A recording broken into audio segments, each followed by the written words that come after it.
This is the final part of the three-part video series on respect.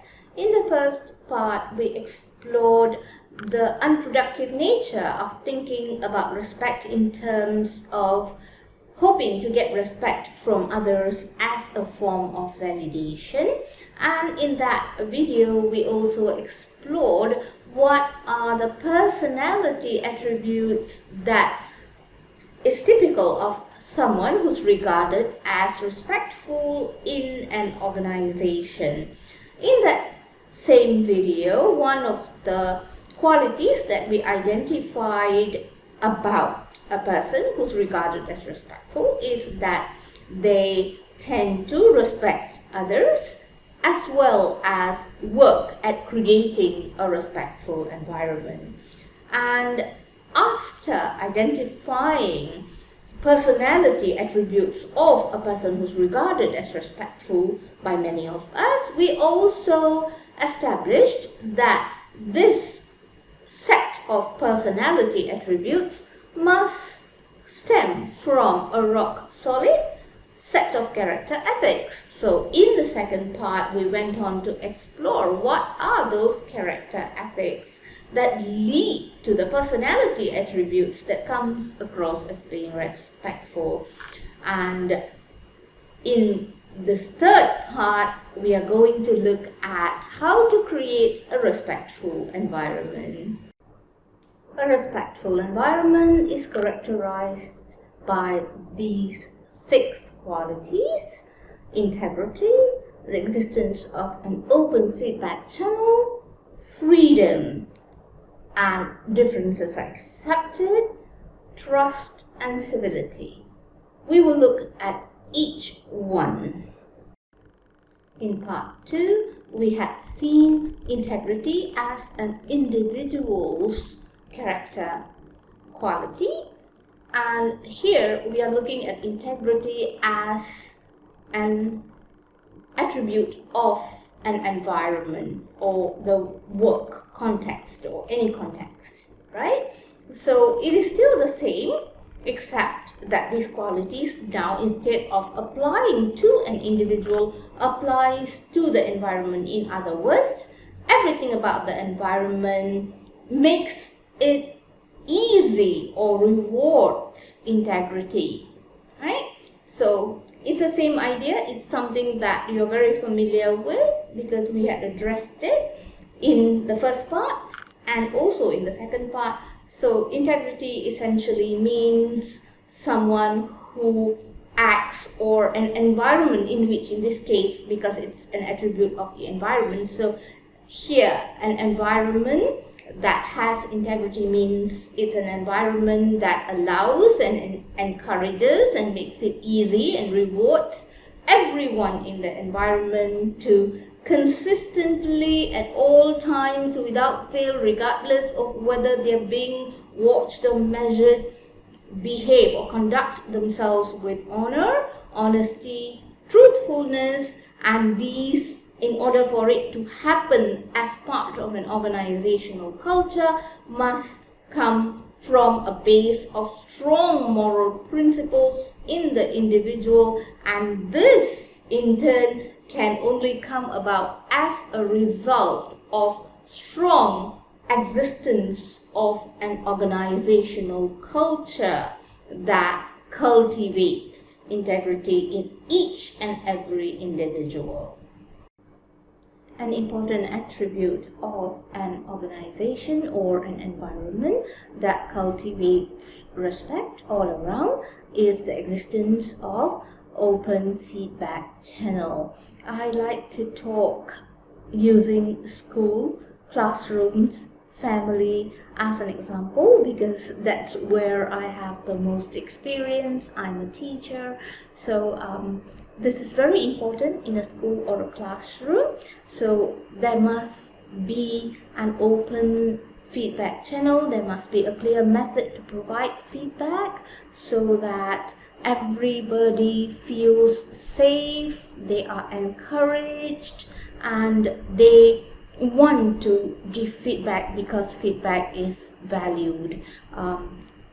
Without the existence of an open feedback channel, without the existence of a proper method of giving feedback, this gives rise to conflicts, because people tend to engage in talking behind someone's back or gossiping. Yeah? So it is very, very important to have that open feedback channel, and the culture of giving and receiving feedback has to be one that is 360 degrees in nature. What this means is, even a student can give feedback about the higher management of a school or their teachers, or in a family, the children can give feedback to parents. And when they are allowed to do this, when students are allowed to give feedback in a respectful manner, the foundation or the method of giving feedback has to be clearly established and communicated. When this exists, then these human beings, I mean children and students, they develop ability to receive feedback as well, and this ensures that they could really grow and go far in life. Talking from experience here. Freedom is another feature of an environment that cultivates respect. An important thing to remember about freedom is that freedom comes with responsibilities. It is not absolute, and one person's freedom is limited by the bounds of not infringing upon another's freedom. So, in environments like schools and homes, children should be granted freedom to express themselves, freedom to make choices, but only so far as the freedom that they are allowed does not infringe upon another child's freedom, or to the extent that their freedom does not break the universal rules of a given context. However, there are many cases of adults infringing upon the rights of children by not allowing sufficient freedom in the name of respect. This is something that needs to be carefully examined. Accepting diversity, differences, and practicing inclusion is a way to cultivate a respectful organization. This can be easily done by finding a common thread that runs across all of these diverse members in the organization. This will become clear in the next component of a respectful environment, which is trust. Once differences are accepted and an inclusive community of members are established within the organization, the next thing to do is building trust. So, we did talk about identifying a common thread that runs through all of the diverse members of the community within an organization. So this common thread could be a common identity, for example, nationality. So using this common identity, if members could be given a common purpose which leads to a common good, then trust can be built, and as a result you have a respectful environment. Example, common identity is nationality. The common purpose is nation building. The common good is a prosperous nation. Finally, another feature of a respectful environment is civility. Make civility a culture in your organization whereby everybody maintains courteous communication with one another all the time, and this can be achieved through various means but the first and foremost is by making this one of the core values of the organization. We have come to the end of this series of video on respect, and to summarize everything that has been shared, let me just share with you how I apply these nuggets of wisdom in my own life.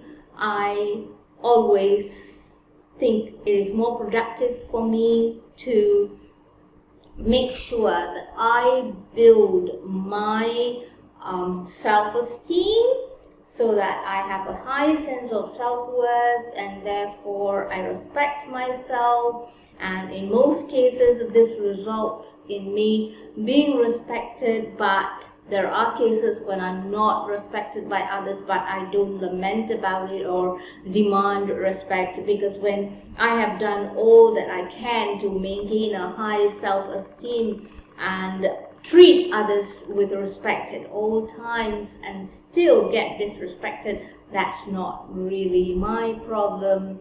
And in any environment where I have any kind of clout, as a teacher, in a classroom, or in my house as a mother, I make sure that I respect everyone by default. What do I do when I'm disrespected? I still maintain civility, and if the situation gets out of hand, just ignore and walk away. See you again in another lesson on excellence mindset. If you like this video, please click like, and if you'd like me to share on other specific topics, if you have topic requests, please comment in the comment section. Thank you so much for joining me on this series of video on respect.